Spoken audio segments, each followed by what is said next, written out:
Dear Kier, Emmanuel, and thank you for co-hosting today's meeting.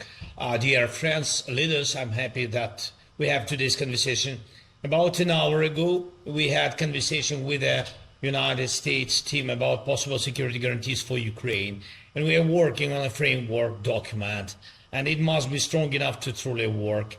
We believe this document should be approved by the United States Congress. This would mean real, solid, legally binding security guarantees for our country, and they must actually be implemented. Of course, a working model of security guarantees is impossible, and we underlined it, impossible without Europe and all members of our coalition of the willing, from Canada to Japan, Australia, and New Zealand.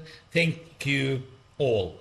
Everyone's contribution matters, and I believe most of you already know what is needed and how this can work. And now we need to coordinate everything so that the Americans are fully on board in every process. Yesterday we also talked with American team about an economic agreement and what U.S. involvement could look like in Ukraine's recovery and post-war development. And also yesterday we sent the American team a revised version of the framework document we worked on. It includes 20 key points. These can be the foundation for everything, and I'm waiting for feedback from America. It's very important, and I thank Mark Rutte and every leader who keeps emphasizing this, that you personally, along with your defense ministers and military leadership, continue working together through the PURL program. And this program needs to be actively filled with content and concrete actions.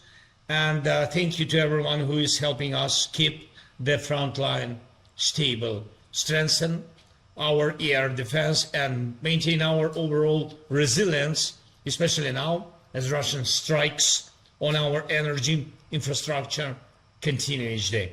And I urge everyone to move forward as quickly as possible on the issue of using frozen Russian assets. I'm grateful for the leadership of the EU, of Ursula von der Leyen, Antonio Costa, and everyone who is helping. And this is truly necessary, and it will make a significant contribution to our security, our shared security.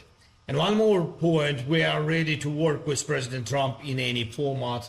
And if President Trump is speaking more about elections in Ukraine, I want to say this very openly. We can try to hold elections. Ukraine is not hiding from democracy, but to make elections possible, there must be a security component, and America can help with this the most. If there is a need for elections now, there must be a ceasefire at least during election process and during voting, and this is something that must be discussed. And honestly, we think here in Ukraine that America should speak to the Russian side about this. Let's see what's next. And so I ask you to support Ukraine in this and other important matters. Thank you again, Kir.